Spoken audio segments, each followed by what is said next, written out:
한 주간 어떻게 지내셨습니까? 오늘날의 현실이 참 불안과 두려움과 공포를 주는 것 같습니다. 그런데 우리만 그런 게 아니라 세상 사람들, 또 오늘만 그런 게 아니라 그 이전에 역사 속에서 살아갔던 모든 사람들이 많은 여러 가지 다른 이유로 불안함을 느끼기도 하고 또 공포를 느끼기도 하고 또 걱정과 염려 가운데 살아가는 것이 인생입니다. 그래서 우리에게 하나님이 절대적으로 필요합니다. 하나님이 주시는 크신 은혜와 복이 우리 사랑하는 성도들과 성도들 가정 가운데 주님의 은혜로 풍성하게 넘쳐나기를 간절히 축원합니다. 여러분, 이런 말이 있습니다. 복은 말로 표현되기 전까지는 복이 아니다라는 말이 있습니다. 무슨 뜻일까요? 우리가 표현하지 않으면 그 복은 복으로 우리에게 받아들여지지 않는다라고 하는 뜻입니다. 비슷한 말이 있습니다. 사랑은 말로 표현하기 전까지는 사랑이 아니다라는 말이 있습니다. 아무리 사랑의 마음이 있어도 그 사랑을 내가 표현하지 않으면 그 사랑이 그 사람에게 전달되어지지 않는다라고 하는 뜻입니다. 여러분, 이처럼 말이라고 하는 것이 굉장히 중요합니다. 특히나 선포된 말은, 믿음의 말은 자신에게 하는 예언이며 하나님을 향한 믿음의 고백이기 때문에 믿음의 사람이 어떤 말을 하느냐, 어떤 고백을 가지고 살아가느냐, 그것이 우리의 신앙에 있어서 절대적인 모습으로 나타나게 된다라고 하는 것이죠. 여러분, 복이 되는 말도 화가 되는 말도 믿음의 사람이 하는 말이기 때문에 그 말이 참으로 중요합니다. 그래서 함부로 말을 해서는 안 됩니다. 우리가 생각을 가지고 하는 말도 그렇지만 우리가 무의식 중에 습관을 따라서 하는 말 중에 심지어는 복된 말을 습관적으로 하는 사람이 있고 또 어떤 사람 화가 되는 말도 습관적으로 하는 사람들이 있습니다. 그런 말이 우리에게 어떤 영향력을 미치는지, 그리고 그런 말을 통해서 우리가 어떻게 은혜의 자리로 나아갈 수 있는지 오늘 말씀을 통해 확인하며 우리가 믿음으로 고백하는 귀한 말을 하는 우리 모두가 되어야 하겠습니다. 여러분, 한번 한 주간의 삶을 돌아보십시오. 우리가 이번 한 주간, 지난 한 주간 어떤 말을 많이 하면서 여러분 사셨습니까? 내가 했던 말 중에 복이 되는 말이 많았습니까? 화가 되는 말이 많았습니까? 하나님이 주시는 은혜를 누리려면, 우리가 하나님의 복받는 인생이 되어지려면 가장 먼저 변화되어져야 하는 것 중에 하나가 바로 말입니다. 우리가 어떤 말을 하느냐, 어떤 믿음의 고백으로 살아가느냐가 하나님의 은혜를 받은 사람의 증거가 되어집니다. 여러분, 우스갯소리가 있습니다. 아마 많이 들어보셨을 겁니다. 우리나라가 예전부터 할머니들이 손주들을 키울 때 아이들을 돌보면서 코를 풀어주면서 했던 말, 흥해라, 흥해라 라는 말을 많이 해서 우리나라가 이런 물질적인 복을 많이 받게 되었다라는 그런 말이 있습니다. 물론 우스갯소리입니다. 그런데 여러분, 이런 말들 하나하나가 얼마나 중요한지 모릅니다.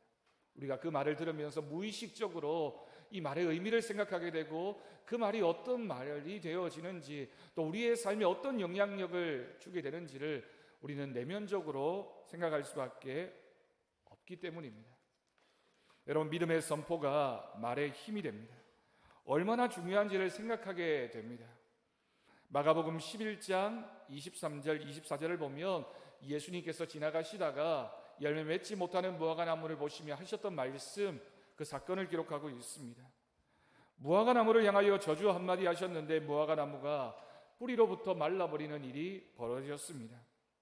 물론 이 말씀은 당시에 형식적이고 율법적인 신앙을 가지고 있었던 유대인들, 바리새인들을 향해서 하셨던 말씀이지만 또한 이 말씀은 말이 어떤 능력이 있는지를 보여주는 귀한 말씀이기도 합니다. 그때 제자들이 놀라서 어떻게 이런 일이 일어날 수 있느냐, 어떻게 말 한마디로 인해서 이런 결과가 주어질 수 있느냐라고 예수님께 물었습니다. 그러자 주님이 그때의 기도의 원리를 말씀하셨습니다. 기도의 원리가 무엇입니까? 너희가 믿고 산을 들어 바다에 던지오라 하면 그렇게 될 것이라고 말씀하셨습니다.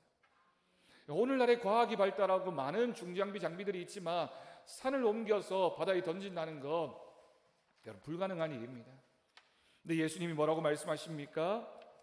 아무리 어떤 일이라 하더라도 믿음을 가지고 선포하는 말을 하면 그 말 그대로 되어질 것이다. 마음으로 믿고 입술로 산을 들어 바다에 던지라 외치면 믿음대로 되어진다라고 하는 것입니다. 명령하라는 것이고 선포하라는 것입니다. 여러분, 우리는 이 말을 들으면서 그래, 성경 말씀이니까 믿음이 참 중요하지, 그래도 그렇게 말한다고 해서 그렇게 되겠어, 그렇게 생각하시면서 이 말씀을 들을 겁니다. 여러분, 믿음의 말에는 능력이 따라옵니다. 예수님이 말씀하실 때 병든 사람이 그 질병으로부터 벗어남을 입었습니다. 예수님이 명령하실 때 귀신이 쫓겨나갔습니다.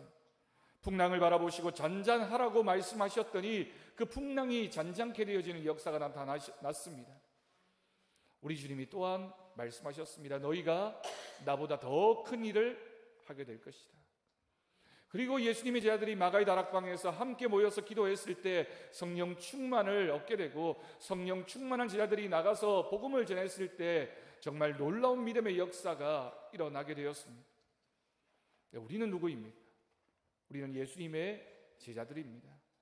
예수님이 우리에게도 동일하게 말씀하십니다. 너희가 믿음으로 고백하고 믿음으로 선포하고 믿음으로 말하면 그 말이 반드시 이루어지는 역사가 있을 것이라고 말씀하셨습니다.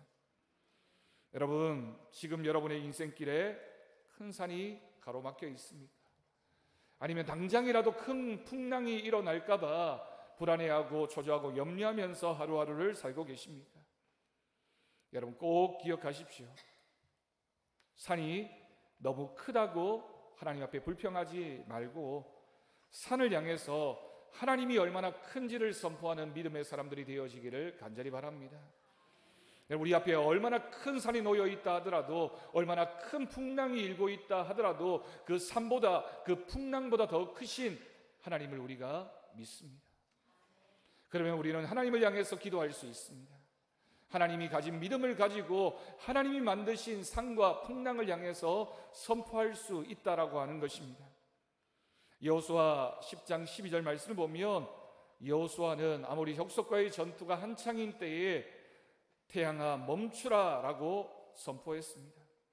그렇게 태양을 멈추게 한 후에 전쟁을 했습니다. 사랑하는 성도 여러분, 이번 한 주간도 우리의 모든 삶에서도 하나님이 세워주시고 하나님이 지켜주시고 하나님이 복주시는 믿음의 역사가 우리의 삶 가운데 나타나게 될 것을 믿습니다. 우리의 삶에 하나님이 회복되어지는 역사, 길이 열리고 좋은 일이 있으시기를 주님의 이름으로 축원합니다. 아멘 하신 분들만 이런 복을 받으시게 되는 겁니다. 왜냐하면 우리가 믿음의 고백을 통하여 하나님의 은혜를 누릴 수 있기 때문입니다. 입을 열어서 시인하고 믿음으로 아멘으로 응답할 때 하나님께서 반드시 그 크신 역사를 만들어 주실 줄로 믿습니다. 여러분, 기독교 잡지 중에 리더스 다이제스트라고 하는 유명한 잡지가 있습니다. 미국에서 발행되어지는 잡지입니다. 그런데 그 잡지에 실린 글이 참 감동이 되었습니다. 셰릴 프레위트라고 하는 한 여인의 간증이었습니다. 그녀는 어렸을 때 아버지와 함께 자동차를 타고 가다가 사고를 만나게 됩니다. 차가 전복되어지는 큰 사고였습니다. 왼쪽 다리를 다쳐서 봉합수술을 받았습니다. 그런데 휠체어를 타고 다닐 수밖에 없는 그런 장애를 입게 되었습니다. 그 이후에 치료를 잘 받았습니다. 상처도 아물고 걸을 수 있게 되었습니다. 그런데 안타깝게도 세포가 죽어서인지 아니면 신경이 잘못되어서인지 왼쪽 다리만큼은 자라지 않는, 성장이 멈추는 그런 장애를 입게 되었습니다. 발육이 정지되었고 왼쪽 다리가 오른쪽 다리보다 약 5cm 정도 짧은 그런 장애를 입게 되었습니다. 그래서 다른 사람들이 볼 때도 절뚝거리며 걸을 수밖에 없는, 그래서 늘 마음에 아픔을 가지고 나는 이런 장애가 있는 사람이구나, 나는 불편하구나, 이런 마음을 가지고 살 수밖에 없었습니다. 모두가 그녀가 얼마나 아름다운지 그녀의 외모는 자랑했고 칭찬했지만 짧은 다리의 모습을 보면서 안타까워하고 그녀를 동정했습니다. 그런데 놀랍게도 어려움을 겪고 나서 신앙을 가지게 되었습니다. 내가 이런 모습으로라도 하나님을 만나야지, 하나님의 은혜를 입어야지, 하나님을 믿어야지 라고 생각을 하고 교회를 다니기 시작했고 믿음이 점점 자라갔습니다. 어느 날 그 교회에서 부흥회를 하게 되었습니다. 300여 명의 사람들이 모여서 함께하는 집회였습니다. 그녀도 참석해서 말씀을 듣고 은혜를 받으면서 믿음의 용기가 생겼습니다. 나도 기도하면 하나님께서 들어주시겠지. 한 번도 내가 기도하지 않았지만 이 기도 제목만큼은 내가 한번 고백해 봐야 되겠다, 선포해 봐야 되겠다, 기도해야 되겠다라는 믿음의 용기가 생겨났습니다. 그래서 하나님 앞에 자신의 다리가 낫게 해달라고, 하나님 할 수 있으시면 내 다리를 정상적으로 만들어 달라고 하나님 앞에 기도했습니다. 열심히 기도하고 있는데 다리가 왠지 이상한 느낌이 들었습니다. 자기의 왼쪽 다리가 늘어나는 느낌이 들었습니다. 만지면서 기도했습니다. 간절한 마음으로 눈물을 흘리면서 하나님 변화시켜 주십시오, 역사해 주십시오라고 기도했습니다. 기도하던 중에 일어나 걸어보았습니다. 기적이 일어났습니다. 그 짧았던 다리가 오른쪽 다리와 똑같은 길이로 회복되어지는 역사가 나타났습니다. 여러분, 사람의 다리를 지으신 하나님이 왜 이런 일을 못하시겠습니까? 여러분, 이 이야기를 듣고 무슨 그런 일이, 여러분 하나님의 능력을 믿으실 수 있기를 간절히 바랍니다. 마침내 그녀는 1979년 50일에 미스 아메리카에 당선되었습니다. 그리고 직접 TV 텔레비전의 프로그램에 참여해서 그 TV 프로그램을 통해서 직접 간증했던 내용이 바로 제가 여러분들에게 알려드린 내용입니다. 여러분 인터넷에 한번 찾아보십시오. 그녀의 간증이 아름답게 기록되어져 있습니다. 사랑하는 성도 여러분, 그녀와 함께 하셨던 그 하나님의 역사가, 그녀의 믿음의 선포를 통하여 응답하셨던 하나님의 역사가 오늘 우리에게도 동일하신 하나님의 은혜로 주어지게 될 것을 믿습니다. 히브리서 13장 8절 말씀을 보면 예수 그리스도는 어제나 오늘이나 영원토록 동일하신 분이심을 고백하고 있습니다. 정말 아멘입니다. 우리의 믿음의 선진들이 만났던 그 하나님, 믿음의 역사와 기적 가운데 역사하셨던 하나님의 은혜가 오늘 우리에게도 동일하신 하나님이신 줄로 믿습니다. 문제는 우리가 얼마나 적극적인 믿음을 가지고 하나님 앞에 나아가느냐, 얼마만큼 간절히 사모하는 마음으로 하나님 앞에 기도하며 선포하느냐, 소망하면서 얼마만큼 부르짖으며 인내하느냐에 달려있다라고 하는 겁니다. 여러분, 한 중년의 남자가 직장을 찾아 몇 년째 무척이나 애를 썼습니다. 중년입니다. 갓 졸업한 젊은이도 아니고 나이가 많이 들었습니다. 이력서를 벌써 수십 군데 내었고 절망과 좌절이 한순간이 함께 했습니다. 그런데 참 기적적으로 오랜만에 대기업에서 한 자리가 났습니다. 이 중년의 가장이 서류를 넣고 1차, 2차에서 합격을 했습니다. 이제 마지막 면접이 남았습니다. 그런데도 마음에 확신이 들지 않는 겁니다. 서류로 한 거니까, 시험을 친 거니까 합격했지만 면접은 또 다른 이야기이고, 면접을 보게 되면 나처럼 나이가 많은 나 같은 사람을 뽑아줄 리가 없다라고 생각했던 것이죠. 실력이 뛰어나지도 그렇다고 외모는 물론 뒷배경도 아닌 것도 아니어서 답답하고 불안한 마음이 들었습니다. 그래서 자신이 다니고 있던 교회 목사님을 찾아가서 기도를 부탁하게 됩니다. 목사님이 간절한 마음으로 이 집사님의 기도를 듣고 기도한 다음에 이렇게 격려해 주었습니다. 집사님, 한 가지 약속합시다. 매일 아침마다 일어나서 하나님 앞에 기도 먼저 하시고 믿음을 가지시고 선포하십시오. 겉으로 보기에는 별것 아닌 것 같지만 집사님은 이미 하나님의 은혜를 받았으니 이제는 이루어지도록 집사님의 입술을 통해서 선포해야만 합니다. 이 중년의 가장은, 이 집사님은 그 다음 날부터 아침에 일어나자마자 무릎을 꿇고 기도한 후에 선포하기 시작했습니다. 나는 하나님의 은혜를 받은 사람이다. 하나님의 은혜로 나는 분명히 이 회사에 합격하게 될 것이다. 내 면접을 보는 사람들이 나를 잘 보게 될 것이다 라고 선포했습니다. 한 달이 지났습니다. 놀랍게도 이 집사님이 그 회사에 취업을 하게 되었습니다. 최종 면접을 통과하게 된 것입니다. 직장을 다니다가 어느 날 면접관을 만나게 되었습니다. 면접관에게 어떻게 해서 내 조건으로 이 회사에 합격할 수 있게 되었느냐라고 물었습니다.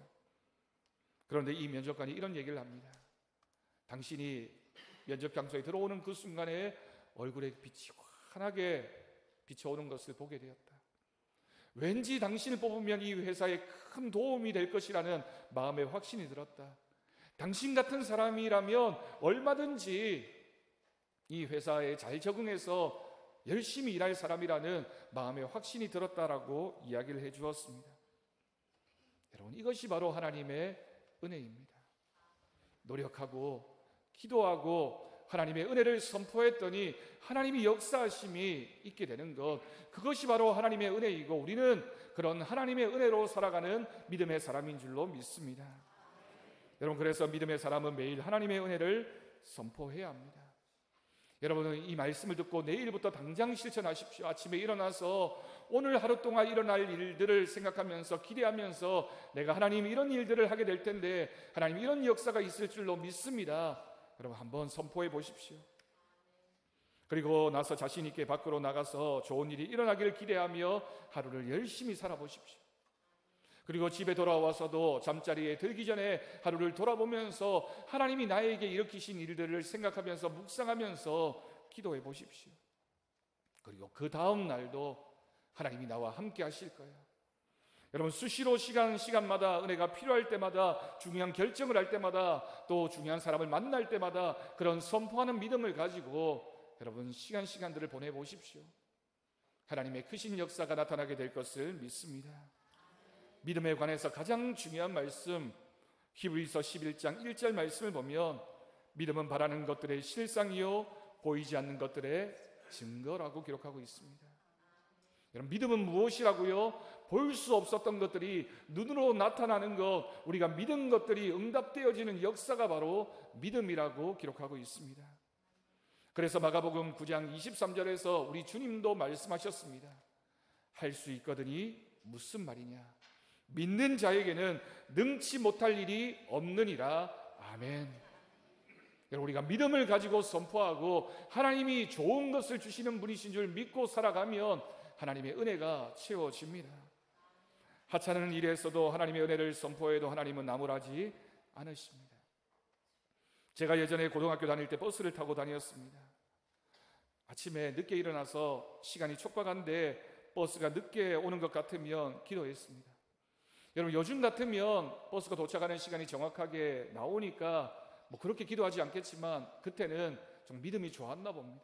기도했습니다. 그런데 기도할 때마다 놀랍게도 하나님이 정말 기도가 마치는 그 순간에 버스를 보내주셨습니다. 어떤 분들은 그렇게 얘기할 겁니다. 그건 그냥 우연히 일어난 일이라고, 아마 그때 마침 기도했겠지라고 생각할 겁니다. 여러분, 그러나 믿음의 사람은 어떻게 받아들입니까? 내가 기도했더니 하나님이 응답해 주셨습니다. 여러분, 왜 이런 응답이 중요하냐면 그런 작은 일에서부터 기도하기 시작하면 우리가 큰 일을 만나도, 어려움을 만나도 기도하는 것을 잊지 않기 때문입니다. 여러분, 그런 기도의 경험을 해보셨습니까?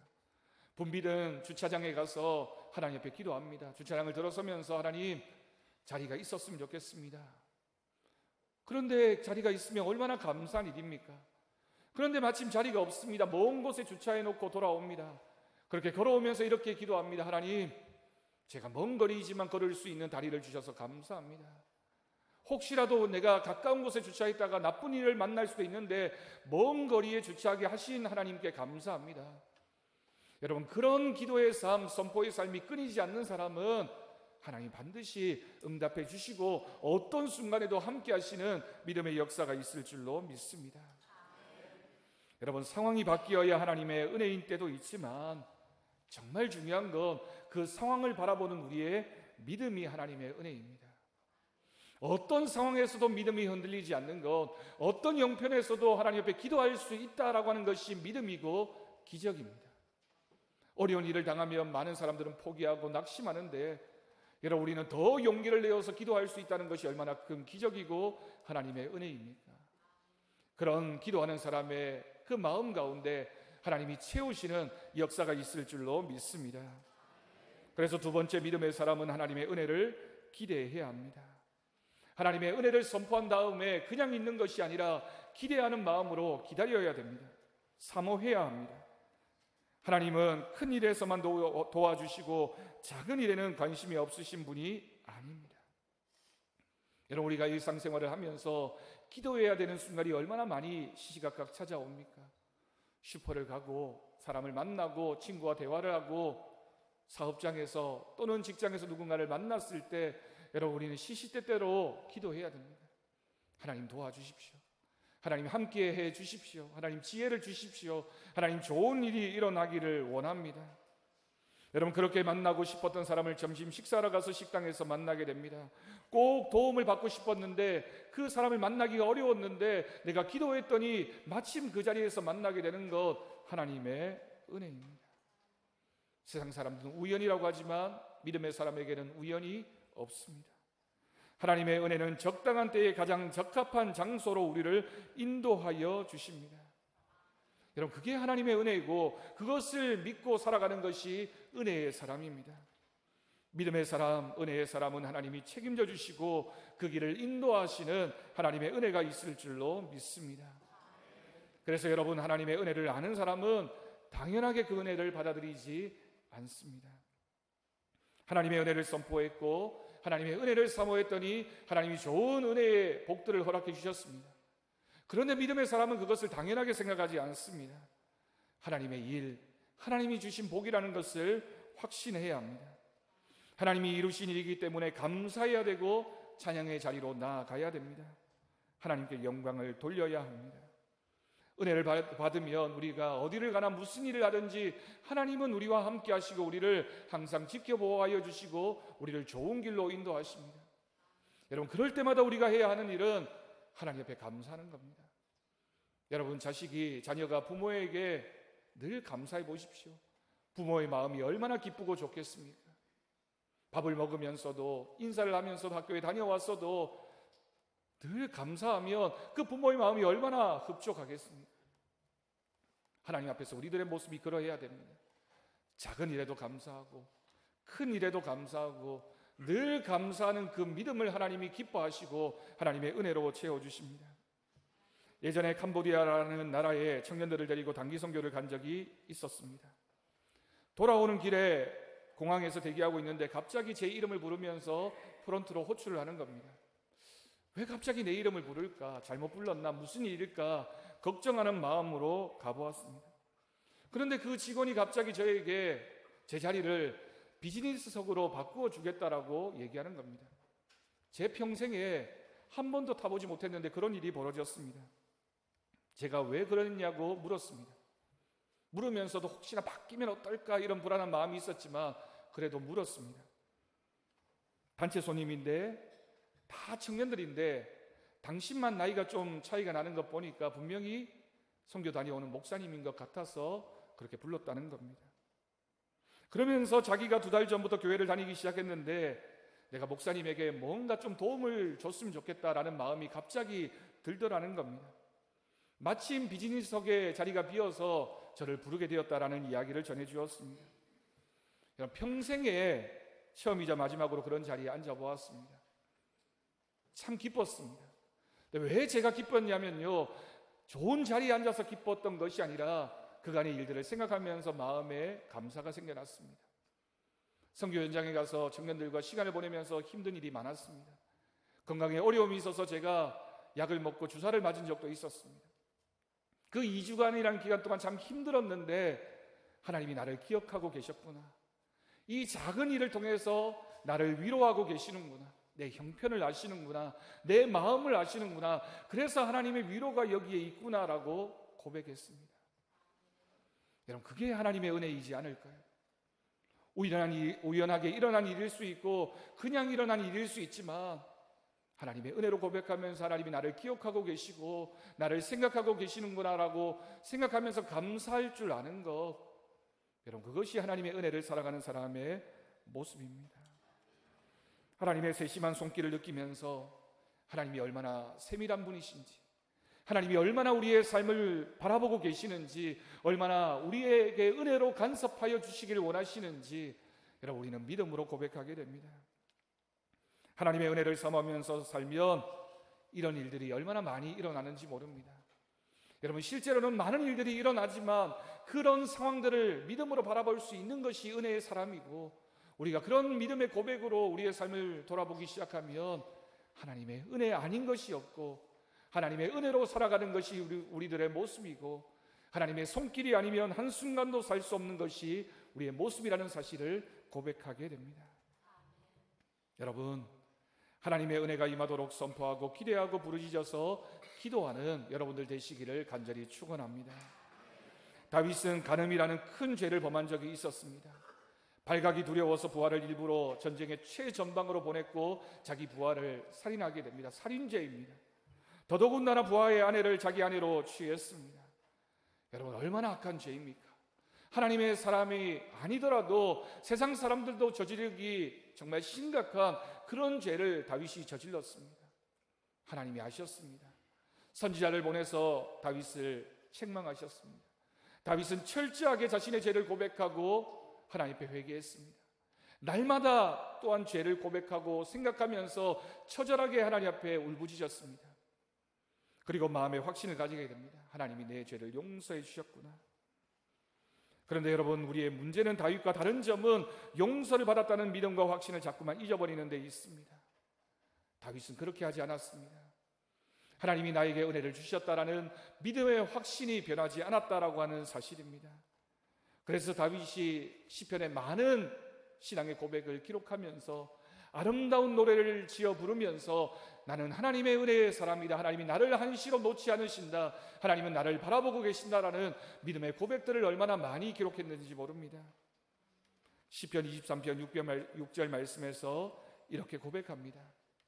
내 평생에 선하심과 인자하심이 반드시 나를 따르리니 내가 여호와의 집에 영원히 살리로다. 아멘. 하나님이 항상 나를 바라보고 계신다. 하나님이 나를 항상 지켜주신다. 하나님이 항상 나와 함께 하신다. 그래서 다윗이 만난 하나님은 선한 목자이신 하나님이었습니다. 내가 힘들고 어려울 때 내 꼴을 먹여주시고 나를 인도하시고 나를 보호해 주시는 선한 목자이신 하나님, 나는 그 하나님의 어린 양입니다 라는 믿음의 고백, 여러분, 그 고백이 우리 모두의 고백이 되어지기를 간절히 바랍니다. 여러분, 우리가 신앙생활을 하면서 수많은 사람들이 우리에게 이렇게 이야기합니다. 또 마귀가 자꾸만 찾아와서 의심의 씨앗을 뿌리고 비웃고 조롱합니다. 은혜를 받으면 좋기야 하지, 그런데 그 은혜가 너의 것은 아니야. 네가 은혜 받을 만한 무슨 자격이 있어? 너에게 지금 이렇게 많은 문제가 있는데 아직 멀었어. 너는 부족한 사람이야. 너는 아무것도 아닌 사람이야. 하나님과는 전혀 상관이 없는 사람이야. 여러분, 우리를 자꾸만 흔들어 놓습니다. 사탄의 소리에 귀를 기울이지 마십시오. 하나님은 우리를 불꽃 같은 눈으로 지켜보고 계시고 우리의 어떤 모습이라도 우리를 받아주시며 은혜를 주시기로 마음 먹으신 분이 우리 하나님이신 줄로 믿습니다. 고린도후서 6장 2절 말씀에서 사도 바울이 고백합니다. 이르시되 내가 은혜 베풀 때에 너희에게 듣고 구원의 날에 너를 도왔다 하셨으니 보라 지금은 은혜 받을 만한 때요, 보라 지금은 구원의 날이로다. 아멘. 항상 하나님의 은혜를 받을 만한 때임을, 항상 구원의 은혜가 우리 가운데 주어지는 믿음으로 살아가는 우리들의 모습임을 믿습니다. 여러분, 룻은 남편과 아들들이 죽습니다. 엎침대 덮친 격으로 기근을 만나서 자신의 고향을 떠나서 낯선 땅에 와서 살아야만 했습니다. 룻은 절망하지 않았습니다. 시어머니 나오미를 돌보면서 매일 밭에 나가서 떨어진 이삭을 주었습니다. 성경은 룻의 그런 모습, 고난 한가운데 있는 그 모습을 기록하면서 이렇게 기록했습니다. 하나님의 은혜를 입었다라고 기록하고 있습니다.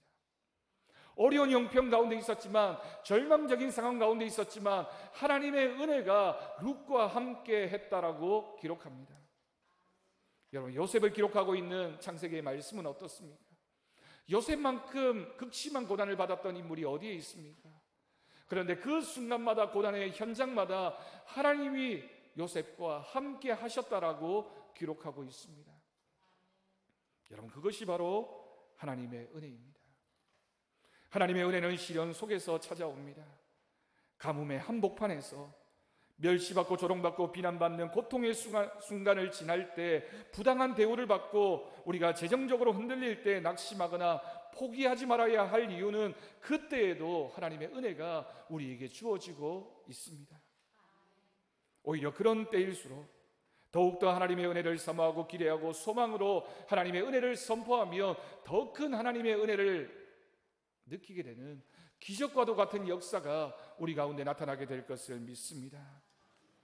하나님의 은혜의 꽃은 시련의 광야에서 혹독한 아픔 속에서 피어납니다. 세상 그 무엇도 저와 여러분을 하나님의 사랑에서 끊을 수 없습니다. 로마서 8장 39절 말씀입니다. 높음이나 깊음이나 다른 어떤 피조물이라도 우리를 우리 주 그리스도 예수 안에 있는 하나님의 사랑에서 끊을 수 없으리라. 아멘. 하나님의 사랑에서 끊어지지 않는 은혜를 우리 모두가 받아 누리며 살아가고 있습니다.